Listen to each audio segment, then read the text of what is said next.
As sports history fans, we often reminisce about the legends. Willis Reed limping onto the NBA Finals court, Curt Schilling's bloody sock, Kerry Strug's courageous dismount, and so many more. These moments often define sports history. But what about the countless injuries that did not become legends, or careers that were derailed due to inadequate care? That's where this episode's sponsor comes in. Introducing to you ILP Sports Consultants, your trusted sports injury partner, available 24/7. Brian Maelli at ILP Sports Consultants has over 20 years of experience in the orthopedic and sports medicine industry, and he has worked with athletes across the gamut, from youth to amateurs, professionals, in almost every sport played in the United States of America, accommodating athletes at every stage of their career. This adaptability ensures that ILP services are perfectly tailored to your skill level, no matter where you are in your athletic journey. With ILP, you are in control. Choose the steps that matter most to you. Diagnosis, treatment plan, recovery, or the whole journey. ILP services are tailored to your unique needs. Rushing for care is a common pitfall, leading to future problems. ILP Sports Consultants helps you make the right decisions, ensuring that you receive timely and safe care. And here's the bonus. Brian hosts the Injured List podcast, sharing insights and athlete stories you won't want to miss. Whether you're a concerned parent or grandparent, or an athlete yourself seeking guidance, ILP Sports Consultants is your beacon of hope in sports injury management. Visit ILPsports.com today. That's the letters ILPsports.com. ILP Sports Consultants, where your well-being is the priority and your recovery is the mission. Choose ILP Sports Consultants for a healthier sports journey, helping you get back in the game the smart way.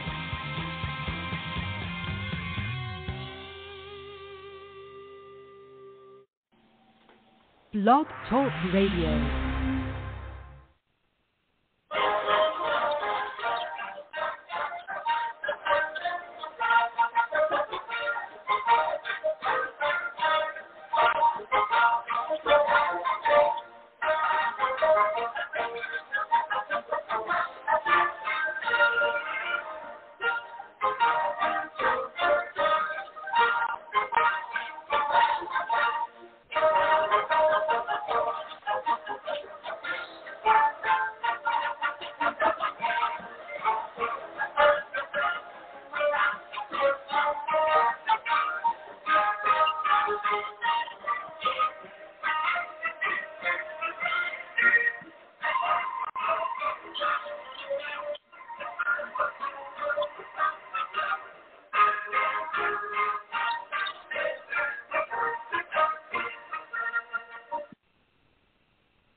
Tonight we'll go back in time to seasons past, when 22 men graced the rugged fields of yesterday, fighting for one more first down, one more yard gain, one final score that would bring victory after 60 minutes of battle on the gridiron.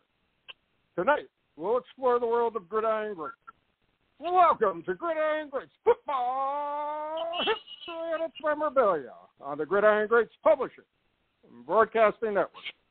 We're live from the Southport, North Carolina home of Gridiron Greats Magazine. I'm Bob Swick, publisher and editor of Gridiron Greats Magazine, and I'll be your host for the show. Gridiron Greats is the only publication in America that focuses upon the history and memorabilia of the North American football game since its inception in 1869. We cover 150-plus years of football history and memorabilia. You can find us on the web at GridironGreatsMagazine.com. It is at this time I'd like to introduce my co-host. He's a senior contributing writer to Gridiron Greats Magazine, a football memorabilia historian, specializing in pre-World War II items, in particular Red Grange, and also Seattle Seahawk items, in particular Steve Largent. Yep. He hails from Portland, Oregon. Mr. Joe Squires. Joe, welcome to the show this evening. Captain, so good to be back. That's me, Steve Largent, Red Grange. You nailed it. The opposite ends of the hobby spectrum. It's iconic in the beginning history of the game toward the more advanced modern game. It's very unique, definitely, to say the least. Yeah. But I want to lead off tonight. Most NFL historians wrap it up around 89 when Largent retired. Yeah, I would agree with you. I want to lead off tonight. Some incredible wax was auctioned off over the past 2 weeks. And a rumor has it, my co-host was able to obtain a few packs. So I'm going to hand off to you, and let's go forward with this. I've mentioned I've been getting back into unopened wax a little bit. I've drifted away and come back, and it's such a nostalgic part of the hobby for me. And we had 2 big auctions ending over the weekend, and one of them, Robert Edward Auctions, REA. Brian Dwyer, the president of REA, was on the Gridiron Greats podcast, about 6 months ago, Bob? Correct. I think so. Correct. Yep. Obviously a very successful auction this go due to the Gridiron bump, we might add. But tip of the hat, just a really good, a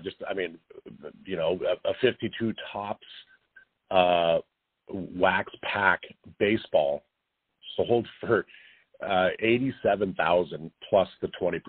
So what would that be? It'd be $100,000 for a nickel pack from 1952. If you could go back and be the record.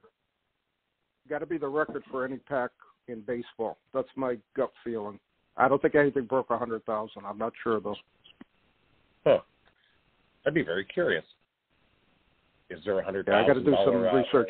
58 tops cello, PSA 7, sold for $9,600. That includes the buyer's premium. I did the math.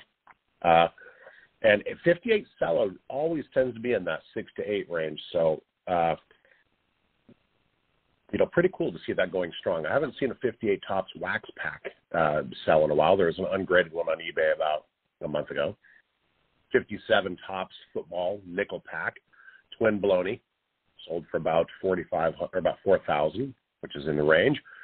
1960 Fleer, but the one I really wanted to draw a note to, which is the one I mentioned on VFC, was 1967 Philly football wax pack. Yes, graded PSA 9, which is pretty high, but it sold for $9,250. So throw in another $1,800 buyer's premium, you're looking at $11,000 for a nickel pack. That's 2 years older than me. And that I do not understand in any way, shape, or form why that pack went as high as it did. I mean, I opened 65, 67, 65, 66, 67 Philly when I was a kid. Those were nickel packs. I don't know who would be in the pack to drive it. Number one, but number two, even though it's PSA 9. I just can't comprehend why that pack went as high as it did, but it did. A 64 Philly, a 64 Philly nickel pack graded PSA 9, 3 years older than that one, went for $1,750 or about $2,200, including a buyer's premium. Yeah, so nearly a fourth. Yeah, I really don't get it. Yep. I got a feeling whoever was after the 67 Philly pack either needed it for a run that he was completing of wax packs in higher grade, or was trying to get the last Philly pack for his run. I honestly don't know. I can't comprehend why that went as high as it did. It's an incredible sign for the hobby. Don't get me wrong, but I just don't get it. I truly don't get it. Yeah. So, some good runs. 55 Bowman nickel pack, PSA 6, went for $2,500, including the buyer's premium. Just some good prices. A first series unopened wax box, 1972 tops first series, 24 packs sealed, went for $9,600. 26 packs you're talking about, or 24 packs divided by 9,600. $300 a pack. That's pretty good. Just good, all in all, good, strong prices for wax packs. I mean, heck, I get down into my alma mater, the 1979 tops, a PSA 8, 1979 tops pack, which would be a quarter, went for $225. So throw in another 25, so it's $250. Imagine that. Unbelievable. That's truly unbelievable. Maybe some of this is how long it takes to get a pack graded nowadays. So, I mean, even for me, I don't look at a pack as going, oh, that's a nickel, you know, and, you know, I don't take, you know, a 79 tops box and say I can get that for $2,500 divided by 36. Okay, a pack's about $60 or $70, and then it costs $25 to get graded. You don't really think like that anymore. Now you think, it's $30 and it's going to take me 9 to 12 months to get. So I think you nailed it up above, where it's like somebody wanted to complete the run now, and they didn't want to wait. Right. And I know I use I look at the 79 wax pack there, and again, to date myself, what I talk about in my day and what I saw can't be comprehended by a lot of people today, because they don't believe that at one time in the early 80s, you could buy a 1979 wax box on a clearance a year or two later for $5 or $10 a box. Yeah. And a lot of collectors were very hesitant to buy it, because what are they going to do with it other than open it and put and try to make another set or whatever type of thing. Anyone who had foresight and bought it and just put it away obviously was able to get an incredible rate of return on their investment. But at the same time, whoever had the foresight back then to say, okay, this is in limited quantity. Not every 1979 Topps wax box was saved. Therefore, how many were actually saved over the years? Obviously, 80s, 70s, late 70s, 80s, and 90s wax boxes were much more saved than the 60s or the 70s ones, the early 70s ones. But still at the same time, I mean, I can't comprehend what's going on with it, you know. But you're correct in what you're saying. It's probably the PSA grade bump that everybody's looking at right now, that it's a lot cheaper to buy an already graded pack than to try to buy it and then try to get it graded somewhere, you know. And it's a two-step process to get a pack graded. It's got to go to PSA. They got to box it to ship it to Steve Hart at BBCE. Right. Obviously, Steve Hart's business is doing well because of him being on the podcast, the Gridiron Bump, this year. So it's nice to see Steve's business get a Gridiron Bump. But it's got to go to PSA. It's got to get boxed up. It's got to get cataloged. It's got to get sent to Steve Hart. He's got to grade it.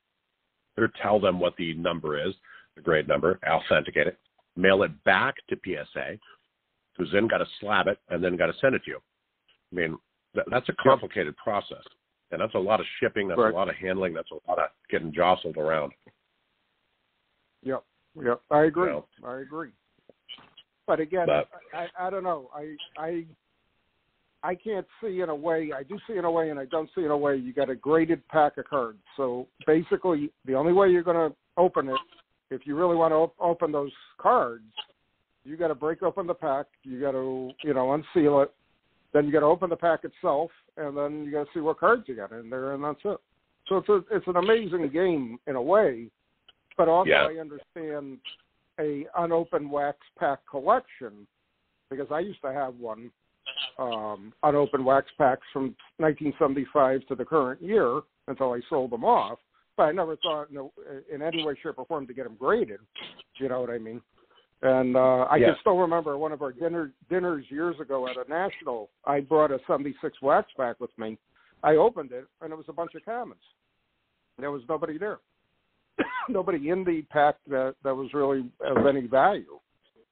If I had gotten it graded, been the pandemonium over a Peyton rookie, and would have driven the price of it accordingly at the same time. It's amazing. It's amazing. Amazing. I wonder what it's going to do for the unopened market. Because if a wax pack, because you can buy let's just use a 79 that we were just talking about. So you can buy a box, a BBC sealed box of 79 Topps for about $2,500. Well, if a pack is worth $250 and there's 36 of them in there, that's $9,000. So you really, there's the sum of the components, formula from business school here. You buy a BBCE sealed verified box with 36 packs, you send it to PSA and say, please open this box and grade all 36 packs. They send you 36 packs. You put them up on eBay for the fire sale of 200 each. well, that's $7,200. You just made $5,000 less grading fees, obviously, but Right. are we going to start seeing a lot more of that? Where you can break it up? I would sense that may be happening in the long run. And again, if PSA has lesser waiting times, it would be more prevalent. But I think, like you said originally, if it's 9 to 12 months to get it graded, this is a long-term project that you're going to tie up, let's say, $5,000-$6,000 worth of your investing. Is it really worth doing it, type of thing? I really don't know. I honestly don't know. Again, the hobby goes in so many different ways and so many different, for lack of a better term, fads. Is this a passing fad, or is this the real thing that we're going to see? Are we going to see $200 to $300, $400 packs from the early 80s into the 70s? Is it going to be maintained down the road? Or is it, just another bubble that's happening in the hobby? I don't know. I really don't know. I don't have a good handle and grip on this. The only thing I'm going to argue is that, there is a limited amount of product in the market. There's a limited amount of true unopened material in the market. You know that as well as I do. So that's going to impact the market down the road, and that will impact the prices in the market at the same time. So it's so truly much of this. But I'm having a good time. I, bought another wax, box, and you're going to laugh at this. In my office, I've mentioned I have uncut sheets, that I've framed and hung on the wall. And as I've been buying wax boxes, I've been kind of putting them in weird spots, like hanging them on it, putting them on a shelf in my office. And about 3-4 weeks ago, I saw, somebody had wax packs, displayed in a glass case hanging on the wall. I'm like, that's kind of cool. And then I came across a couple wax packs, and I bought them. And I'm in the hunt looking for a glass display that'll carry it. So I'm going to have to reach out to some people who have that display and do it, because most of them are for a PSA card, but the wax packs are a little bit taller. I decided to start a run of graded wax packs and then put them in a little glass display in my office hanging on the wall. I'm really, really enjoying the nostalgia of the hobby and buying the stuff that I was used to as a kid and putting it on a wall. I mean, it just, when people come into my office, they're like, that's kind of cool. It's not just, and I'm really enjoying it, because years ago I just used to put this stuff, in a closet because I was afraid it'd get damaged or stolen or something. And now I just kind of like, you know what, I'm going to enjoy this stuff every damn day, and I love it. Right. That's great, and that's what the hobby is about. I mean, to actually display things, look at things, view things, and again, a lot of memories that you have from your childhood. And I can always say this, if push came to shove and I liquidated everything that I had, I probably would never liquidate my 1960 to 1969 sets, memorabilia, publications, so on and so forth, because that's the hobby for me. That's my greatest memory, is that 10-year period. More so the years 65 to 68, which were my, literally the childhood memories of going and buying packs, buying sports magazines, and so on and so forth.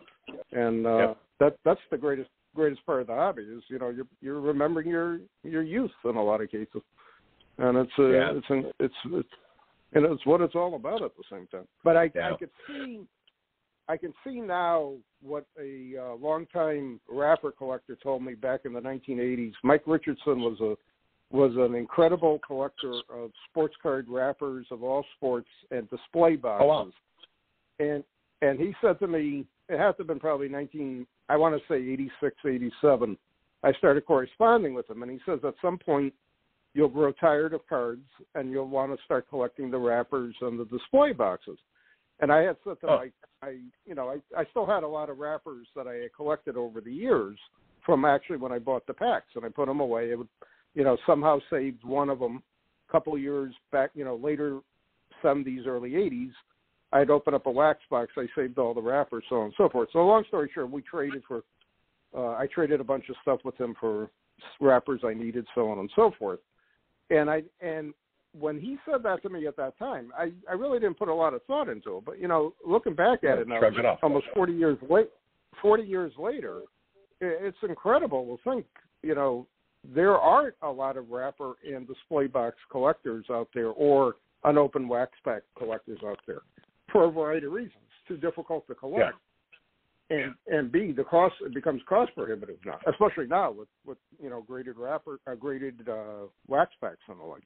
Packs, yeah. So, but you're absolutely right. It's an incredible part of our hobby. It really is. It's very, very, very, very interesting, very, very distinct, to say the least. So. Well, I'm happily getting back to wading, slowly dipping my toe back into the wax pack, part of the hobby, and I'm enjoying it. I'm digging it. Good. It's a great collection. I mean, it's really fun to look at. And again, your case, you bought a lot of the late '70s, early '80s stuff. That's your childhood memory. So that's what it's all about. At the same time. Yep. All right, our special guest is here. I'd like to introduce him and get on with our next segment of our program.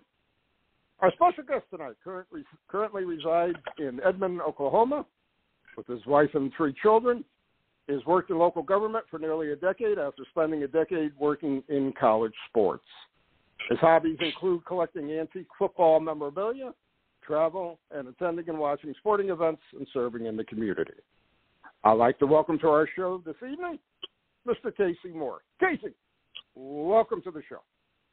Thank you, Bob. Thank you, Joe. It's really a pleasure to join you. Outstanding. Thank you. Thanks for being on. And I'm going to lead off, Casey, by asking you, how did you get started in collecting football artwork and football memorabilia? Well, it's kind of funny. It's a long circle, it feels like, but like everyone else, I started collecting cards when I was a kid, and it was fun listening to you guys talk about opening and buying all the unopened stuff. I very much remember the first cards I bought were 1986 Topps football, and wow, still have some of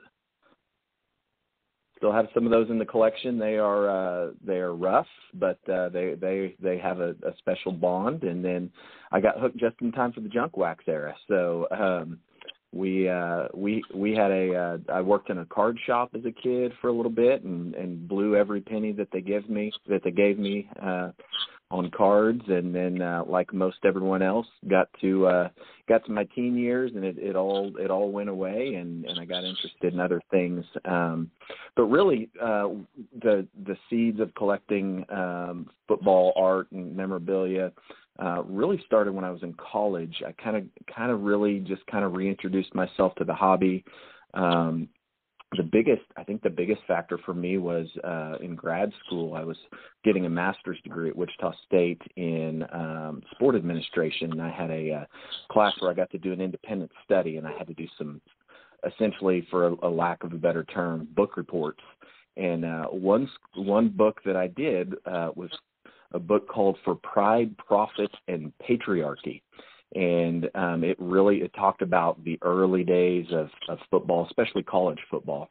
And I just got hooked on the history, and I devoured that book, and just the stories that I was reading. And so then, of course, I want to start looking these people up, and then I end up on eBay, and I'm like, oh, look, I can buy this and this and this. And as I started doing that, I really gravitated kind of to some lower end stuff because I was in college, didn't have a whole lot of money, and I think I figured out pretty quick that I liked the artwork on things. So the T51 Murads were some of the first things that I bought, specifically the football cards. And then there's a handful of postcards from that same era, really kind of 1910 to 1920. I spent years and years collecting those things, and mainly because I didn't have a lot of room to display anything. In the last few years, I don't have a man cave like I've seen so many great people that have. But in the last few years, my wife has been kind enough to allow me to start to have a place to put some things. So I started buying bigger things, and man, I'm hooked at this point, and collecting really a lot of display pieces, posters. kind of called the golden age of illustration. So there's a handful of artists that I collect of these college posters, and they're beautiful. They're very rare, especially compared to card populations. So that's my number one thing that I'm looking at right now, and it's hard to find, but the hunt is really fun. Yeah. Wow. I can just hear the passion in your voice. Yeah, I love that. Man, thanks for coming on, Casey. I appreciate it. And thank you really for sending over those pictures I asked for. You know, when we start talking about people's pride and joy of their collection, it's always fun to just see the collection in its natural habitat, I guess. And I absolutely loved the display case, the tall cabinet you sent over with, some of the cards, like it looks like the Murads. And some of the larger ones are in there. Yes. Yeah, just incredible. I mean, and love it. Just you have a passionate, a passion for your collection. Obviously, you live, the home of Bright Path, where Jim Thorpe. So you're in, you're definitely in football territory. Tell our audience, a few things about your artwork. Your Thorpe collections, your Olympic collections, stuff like that. Just some of the stuff you sent pictures over of. Sure. Yeah.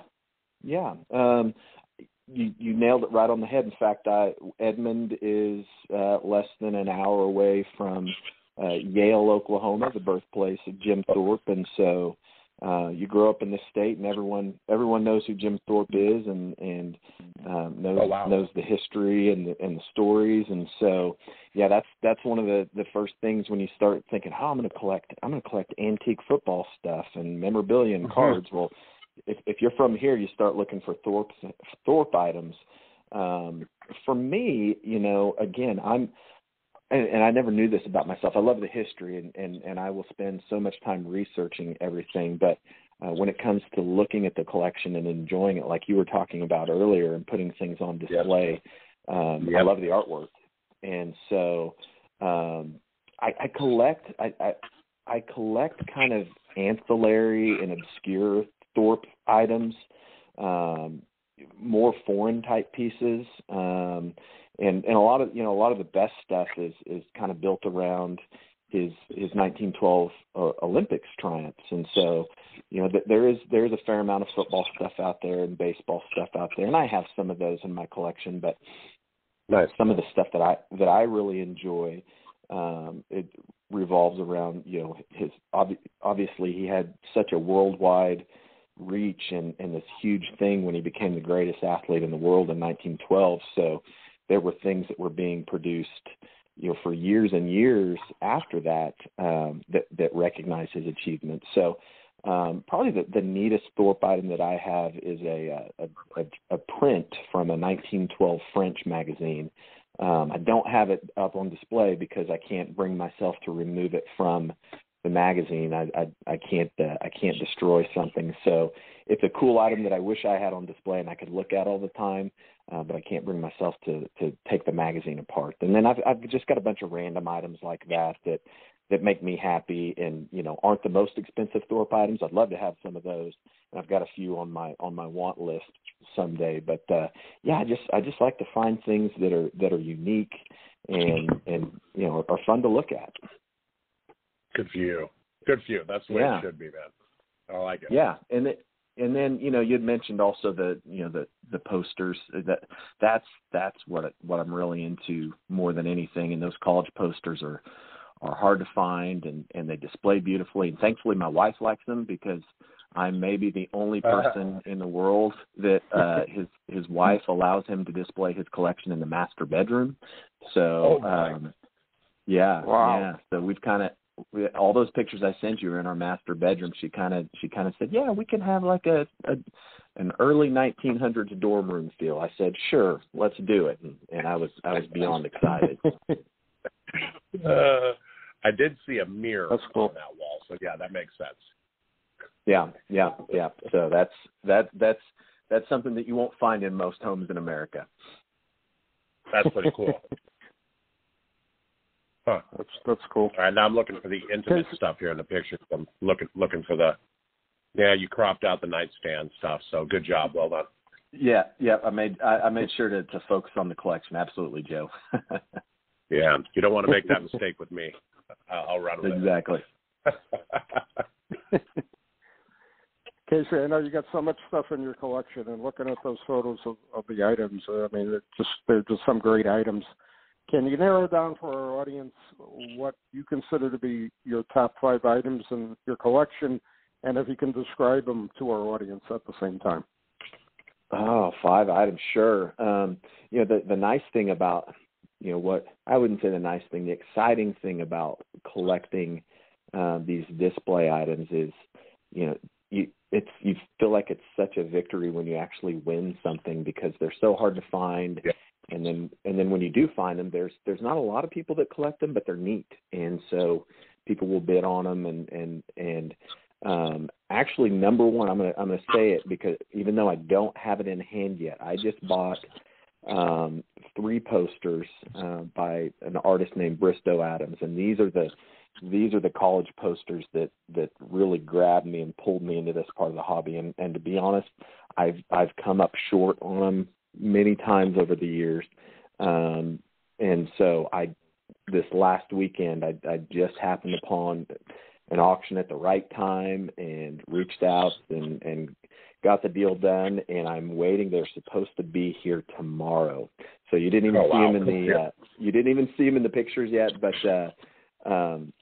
we got 3 of these posters. 2 are football, 1 is track and field, and I've done research on these things for 20 years, and I'm pretty sure I'm the only person that's psychotic enough to have a database of all these and image examples of almost all of them. So I know what I'm looking for, and so I've got 3 coming in tomorrow. 1 is West Point, 1 is Annapolis. Both are football, and then Harvard track and field, and they're just incredibly tough to find. You all know. Where'd you find them? There was an eBay find. Got on at the right time, made the right offer, and I'm still holding my breath, waiting for them to show up tomorrow. So, but you all know Scotty Auden, who's a very advanced Army West Point collector, and he got the West Point poster last year, and it had been number 1 on his want list for years and years. And so these things are tough. They're tough to find. So that's number 1 on my list. Number 2, I've got a great poster by an artist named Hibbard Klein. He did a series of posters, football. There's a handful of football, and then there's some baseball, there's rowing, and some others. 1910, 1911. I've got one. That's real high on my list. I'd love to find more. This one is titled Clear. It's 22 by 28, so it's a really big poster, and it's just beautiful art. And so that's number 2. That would have been number 1 if you would have asked me before I made this purchase last week. Nice. Number 3, I've got a big poster, 22 by 28 by J.C. Leyendecker, who's a very famous artist and very, very highly sought after. It's a poster that also hangs there in the room and displays really well. Number 4, I've got a what's called a yard print. These are all college posters. This one's called a yard print. It hangs above the bed, so it's almost 4 feet long. It's by an artist, Moses Blumenthal, and also from 1910 era, 1909, I believe, for this poster. And it's a scene of a coach kind of getting after his team in the locker room, and it's a glimpse into what halftime might have looked like 110 years ago. And the colors on that was labeled end of the first half, no score, giving them blank. And what I love is in this picture, there's a dude laying on the ground, in the locker room, and I'm like, yeah, that's a good one. Yeah, it's just a neat piece. And then I've got a couple of paintings actually that not by famous artists, but are paintings. What's interesting is they're paintings of art that are done by famous artists. So one is from a piece of art that John Sheridan, who's one of these artists of the same era, did for a magazine called Sunset, and it's 2 Stanford players. Somebody painted this probably, I'm guessing, in the 30s based upon the frame that it came in. And it's a fantastic reproduction. And so I've got that painting. It's a 16 by 20. And then recently I got another painting. It's a guy punting a ball. He's in what I think is probably the Chicago Maroons uniform, and that is actually a reproduction of a Leyendecker painting that he had done earlier. So those, I mean, I've got lots of other items that are great. I've got items, they're smaller, but I'm so into the display pieces. Those are what I would call my top 5. Which one of those is your favorite? I'm fan back and forth, and I'm sorry, really enjoying you cut out. I didn't hear that. Which one? Oh, sorry. Go ahead, Bob. I just got a quick question, a little off script.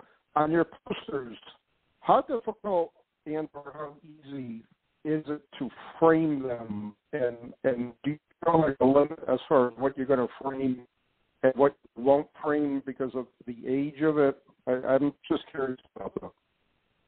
Sure. No, absolutely. Honestly, what I have found is a lot of the time they come in period frames, the ones that I'm finding. They're already framed. And so typically what I will do is when I get those, I will take them apart. I'll take them out of the frame. I'll try to, if there's anything that needs to be cleaned up or anything that looks like it could possibly damage the poster, I'll try to fix that. I'll make sure and remove anything. A lot of these things come with cardboard backing, which is terrible for posters because of the acid. So I'll remove that, put an acid-free backing on everything, try to protect it. And then if it comes in a frame, I love leaving it in the frame. So I'll, do everything I need to do, frame it back up and hang it on the wall as is. Otherwise, they can come in varying degrees of disarray and condition, just like cards can, but they can definitely be fragile depending on what sort of life they've lived.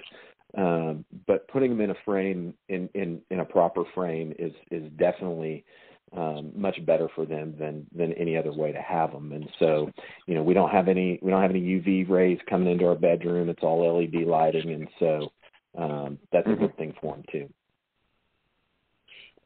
I mean, I'm looking at these. I'm like, these are all so colorful and so old school cool. Yeah. And I'm like, God, I dig them. I love the collage. You have like 10 of them on one wall, like outing and 2 guys crouching. But I mean, bio poster says down. But I think my favorite is there's a guy wearing a red jersey kicking a football, and there's a C on the jersey. I think I like that just because it looks like a Carlisle jersey. That's the one that I said I thought maybe was Chicago, but absolutely it could be Carlisle. And that one is a painting. That's a painting. It's a reproduction of something that J.C. Leyendecker had done that is a little bit more famous. It was used on the cover of a magazine, but it's really neat. In fact, that's one that I haven't had that long, and so that's one of my newer additions to the collection. Oh, cool.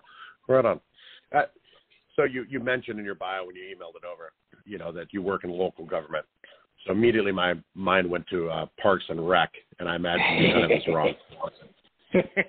Ron Swanson taking a sip of Lagavulin 16, and I'm like, all right, well, the guy collects football cards, works in local government. He's got to be Ron Swanson. So I don't have the awesome mustache, but I would love to be Ron Swanson. Wouldn't we all? Actually, whenever when I was watching that, I was just always thinking of Bob, with the mustache and just that demeanor where it's just, give it or take, give or take it, but just, what you collect, just where you live. I mean, just, you've got to have some stories just because, I mean, being in Oklahoma, the hot seat of, Jim Thorpe, it's like you said, everybody knows who that is. Does the stuff come out of the woodworks? Are you more privy to, good Thorpe stuff? Just what are some stories you can share? Well, what's funny is I feel like it's actually the opposite. And I think part of that has to do with just the age of our state. We're we're a newer state in comparison to a lot of others, and so I have a hard time finding, especially the really old stuff. It's hard to find around here. So a lot of my best collecting stories, since you can't really find a lot of things around here, antique stores is kind of where I have a lot of luck, and eBay. Those are the places where I quote unquote find things. And the way that I think about it is, you can still find things on eBay. You can still find things in antique stores, where once they make it to the advanced collectors, the dealers, the specialty auctions, then at that point, in my opinion, those items have been found. If they were to sell, they're priced appropriately. But one really neat. There's one antique store that I've been in 100 times, and a booth that I'd bought things out of before for, not I don't even think they were sports things. I think they were gifts for somebody else. And one of the things I've learned is when you're in an antique store, you want to find the junkiest booths possible, as far as not the items, but how much stuff is in there. And then you want to start digging, because that's where you find the best things, kind of the items that have been forgotten. And so I just happened to look down, and there was like a banker's box, just a box on a bottom shelf, and I pulled it out. I had no idea what it was. And it was full of football equipment, and so I had a pair of shoulder pads in it.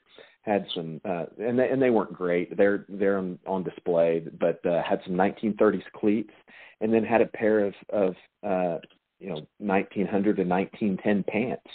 And so that was a great find, and it was just sitting in a box and priced very, very attractively. And so that's kind of how I have to collect most of the time. I kind of dig through antique stores and have a million eBay searches saved, and turn over every rock that I can. So that's now, if you want to collect Oklahoma things and all that, you can find that if you're really into 40s, 50s, and that sort of thing. But when you're trying to find turn of the century stuff, it's not real common around here. So you got to work pretty hard at it.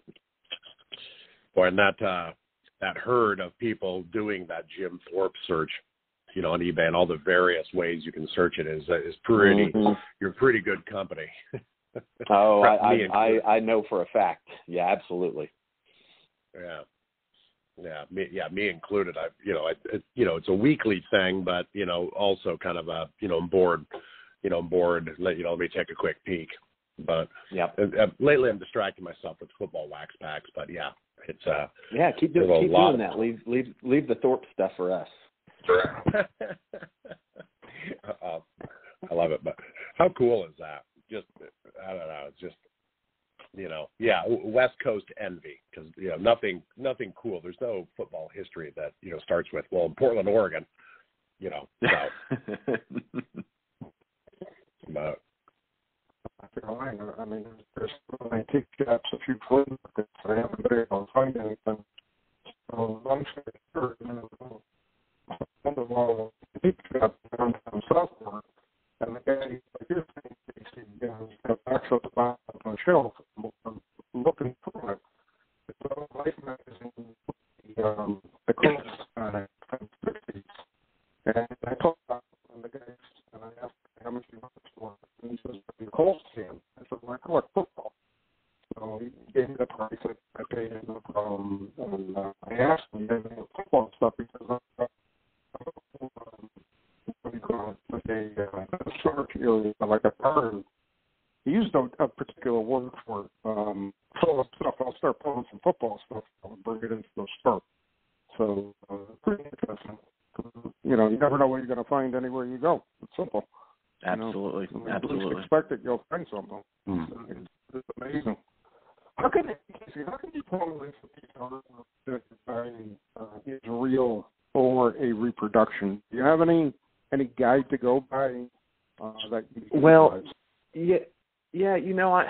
I think like I said before, at least the stuff that I collect, I've kind of been building a database over time. So it's a lot of it's really just, for me, it's research, knowing the history of these college posters. Like they're they were printed in specific sizes, and so if something isn't sized right, you know that it's probably not going to be real. And there are a lot of reproductions because a lot of these, the Library of Congress has scanned some of these in, and you can actually go in and you can print them out as reproductions. And so you kind of need to know the paper stock, the size, and then you can always look at the printing. You know, one of the things that people do, like they do with cards, is you look at you can kind of zoom in with a loop and look at the print dots and see if they are accurate with the error of printing. And so and then, you know, paintings are gonna look like paintings. So it's what I collect. It's like anything else. I mean, you gotta know what you're going to buy, especially if you're going to spend a lot of money on it, because you can get burned pretty easily. And I think at some point as collectors, we've all bought something that after we bought it, we're like, oh yeah, that wasn't what I thought it was, and hopefully you didn't take a bath on it.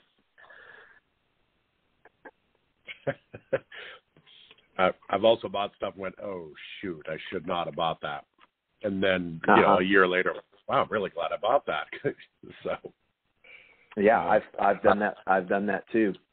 I know a lot of people. You know, what's on your want list? I mean, and I know sometimes you don't know what you want until you see it. You're like, holy moly, I didn't even know that existed. I mean, right. Other than, you know, breaking into the coveted Steve Largent segment of the hobby, you know, what is on your want list? Well, you know, Largent's an Oklahoma guy too. You keep talking about Thorpe, but you know, Largent, and I'll go off script for real quick. You'll appreciate this, Joe. My 11-year-old son decided for who knows what reason to be a Seattle Seahawks fan, and so I am taking him. I'm surprising him this weekend. We're flying to Houston, and he's going to his first NFL game, and we're going to go see the Seattle Seahawks. So we will see their current iteration of Steve Largent, DK Metcalf. That is my son's favorite player. I'm looking at a Steve Largent for governor bumper sticker hanging by my desk, and he managed to goof that up, but that's another podcast. That's a whole nother podcast. Yeah, exactly. Yeah, he really met it. Yeah. But wow. Okay. Yeah. So you'd asked about want list. I'm sorry. Yeah. I've got a handful of things that, you know, I mentioned earlier. I've got a Hibbard Klein poster that I love. Hibbard Klein, he's got a few others that I would love to have. A couple of them that are also those 22 by 28. So I've got a couple of posters of his now, but I'd love to have more of those. Those are at the top. And then, you know, I mentioned the Bristow Adams posters before, and also John Sheridan, who was also part of that same series. Those anytime you can come across those, I want those for sure. Moses Blumenthal, who I mentioned, you know, I have the poster. He has another one called Touchdown, where there's a guy crossing the goal line as he's getting tackled, and that's a 22 by 28. It's a beautiful piece. So those are the big display things. I do have a few things on my want list. You know, I still do collect some small things. There's an obscure set of colleges called T49. And in that T49 set, there's one football card, and it's Yale. I had a chance many years ago to buy one that was in rough shape, and I didn't buy it at the time, and I regret it now because I don't know if I'll ever see another one again. So it's a pretty obscure tobacco set. You'll appreciate this one. What was the set again? T39? T49. And it's Schultz-owned tobacco. Yeah, Schultz-owned tobacco, T49. And it's a series of college scenes, and one of them has a Yale student holding a football, and it's a neat little card. So, and then I've got and then I've got a few Thorpes. I've got the Thorpe that's on every advanced Thorpe collector's list that there's only one that anybody knows that exists. I know, Joe, you probably know what I'm talking about, right? There's only one that exists? Or one that's known to exist, the Capital Candy, Jim Thorpe. Sacramento. Oh, okay. Yeah. Okay. Oh, yeah, my gosh. yeah. Yeah. Yeah, That amazing card. I forgot about that. Yeah. The problem is I know the guy who owns it. And, about once a year I do the obligatory, hey, just seeing how things go and how's the fam. But in reality, just making sure he knows I'm out there, Yeah. Yeah, it's, Boy, I'm assuming someday someday that may go to auction, and it's going to cost a fortune. But it's an amazing card, and I think we all kind of dream of going on eBay and finding the second one. So that one's on the list. There's an obscure cigar display of Jim Thorpe that I have a picture of. Don't know where I got that picture of it from, and it's from that same era of 1912. If I ever found one of those, that would be amazing. It's Ruskin cigar, and then there's also a postcard of the 1913 New York Giants down in Texas, and that one has Thorpe in it. And that's a postcard that I'd like to add to my collection. That's probably the most realistic one of the Thorpe items that I can find. You just poured salt in the wound just thinking of that 1912 Sacramento card, and it's such a cool card. It is. And it is. It's not even a rookie card, really. I mean, there's you've got you've got postcards, you've got there's things prior to that, but just that one's special. You know why? Because it's color. It's color, just like the artwork that I collect. Once you add color, it just makes it more beautiful. Yeah, that is an amazing. Definitely an amazing card, to say the least. Well, who knows? I mean, you never know what's out there. So that's right. That's amazing. Yeah. Casey. Yeah. Now you just rekindled. I got to reach out to that guy again and see how he's doing. Casey, I feel so contrite when I do it. But, oh well. Sorry, Bob. You have any advice for a beginning collector in our hobby? I would say three things. Have a broad knowledge and a narrow focus. Knowing about a lot of things and a lot of collectibles is great, because sometimes I buy items that I don't necessarily collect, but I know it's a good deal because I have a broad knowledge, and I can use that someday down the road for something that I do want. But by having a narrow focus, I don't end up with one of these things where my wife looks at me and goes, your collection's taking over our house. You're going to have to figure something out. So for me, I believe broad knowledge, narrow focus. Also don't go it alone. Honestly, I spent most of my time collecting just kind of on my own, doing my own thing. And it's been in more recent years that I've really started to kind of get to know people in the hobby, and I realized how much I missed out not enjoying the hobby with others. And so finding others that have similar passions, there's lots of groups that you can get involved in, that you can share, and it's just a lot more fun that way. And then I think I mentioned this one earlier. If you really want it, buy it then, because you may never get another chance. So I have more stories of things that I haven't bought that I regret than things that I just jumped on. So that's something probably more recent. It's like, if you really want it, you need to buy it, because you may never get a chance again. Yeah, I like that. What did you say? Broad knowledge, narrow focus is such a cool way to put it, because very good way to put it. I like that. It's interesting because you said broad knowledge, and that brings back in my mind one of my greatest learning experiences I had. This is back in the early 1990s. I worked for a small card shop in near where I lived in Connecticut, and the name of the store was Collectible Investments. And he just didn't have cards, sports cards. He had everything. He had Star Wars toys. He had other toys in original boxes. He had stamps. He had coins. He had political items. He had a lot of paper items and a lot of what amounted to be very rare paper items that he would sell at a show in Hartford, Connecticut, which was called Paper Mania. And long story short, he taught me stuff about a lot of different areas of different hobbies and different collections. And you're right, you can buy something that isn't in your collection, but you can make a really good buy, turn it over, and take that same money and put it into your collection. And that's something I learned a long time ago. And it's very interesting to me. And it's interesting to see other things, too, at the same time. Yeah. As far as other collectibles, other items, that people. Nice. I like it. Broad knowledge. And you're right. I mean, think about all this stuff that we, know about, that are familiar with. I mean, how many times are you at a party or, a friend says, hey, what do you think of, these, baseball cards, or whatever. And it's just we know about them. Yeah, it's interesting.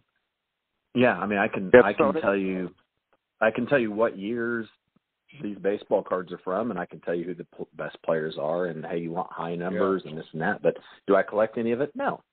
But it pays to know that stuff. It definitely does.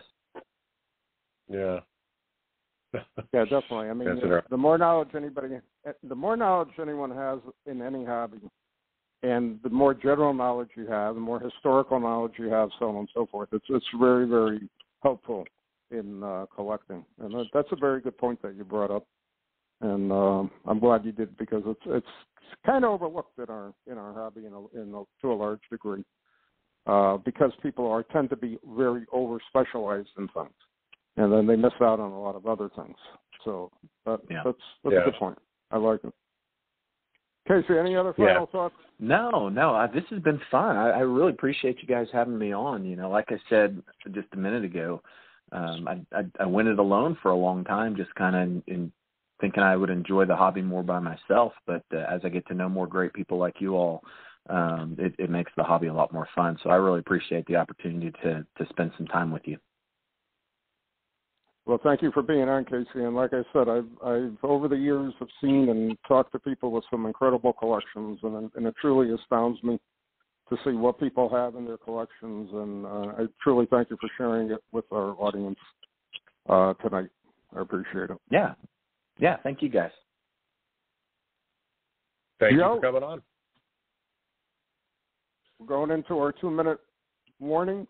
I'm going to hand off to you. Would you pick up on tonight's show? That son of a bitch better not out-ace me on any Jim Thorpe stuff on eBay. Another Jim Thorpe collector. It's boy. I was going to ask him what keywords he was, looks for, but I just Jim Thorpe or Canton Bulldogs or I've got like 3, I think, and it gets a little tedious sometimes. And then I stop and I go, man, I can think of 4 or 5 people who are out there trying to outgun me every day on it. And it's funny. Sure. How bad would you feel if you did a search and like, hey, recently ended, check out this 1912 Sacramento. Some guy named Jeff Payne bought it for $450 because nobody knew what it was. And then I have to bite my tongue as Jeff posted up bragging about it. You're just like, damn it, that should have been mine.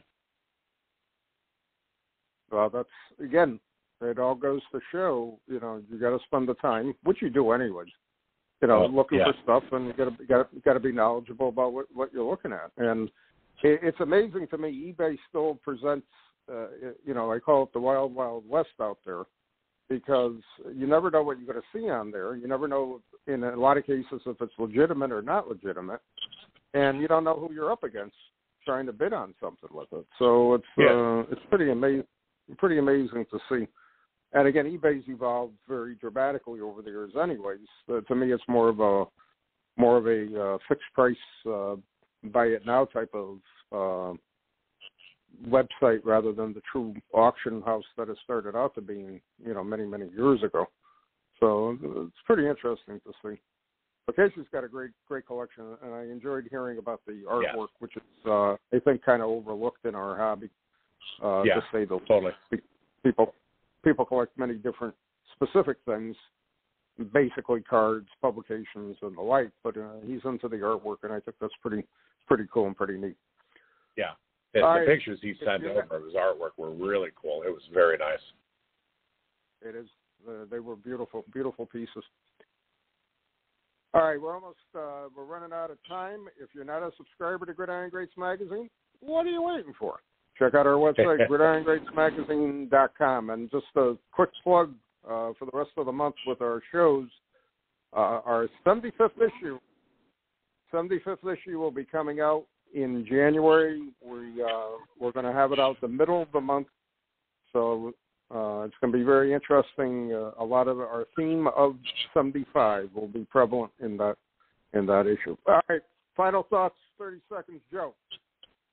Hand it off to you one more time. Outstanding. I love seeing other people's collections and things they're passionate about and, narrowly focused. Love it. Thanks for being a guest, Casey. That was a good show. Yeah, that's great. I enjoyed a very, very different view of a collection tonight, and it's pretty cool. And I love those pictures he sent to us. All right, we're almost out of time. Thanks for being on. We'll be back hopefully next week with another show. And until that time, we'll see you then. Thanks for listening.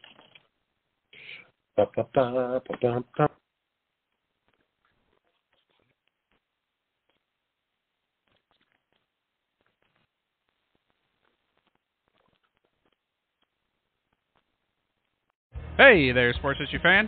This is Arnie Chapman, a.k.a. the Football History Dude, and I wanted to thank you for stopping by to listen to another episode here on the Sports History Network. Our podcasters are passionate about uncovering and sharing sports stories from yesteryear. And if you didn't know it already, we have over 30 shows across the network covering all sorts of sports history topics. In fact, here's a glimpse into one of our awesome podcasts here on the network. Each week, the official Football Learning Academy podcast will take you deep into the history of pro football through interviews with players, coaches, or administrators in the NFL, as well as interviews with Pro Football Hall of Fame selectors, authors, and historians. You'll learn how the game evolved and important moments that shaped the sport into what it is today. And don't miss the Pro Football History Nugget of the Week. Listen to the official Football Learning Academy podcast on the Sports History Network. How about that? I bet you're super hyped to go listen to that new podcast, right?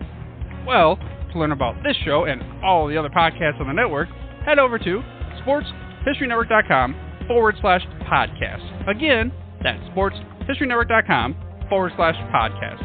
Head over there today to find your next favorite sports history podcast.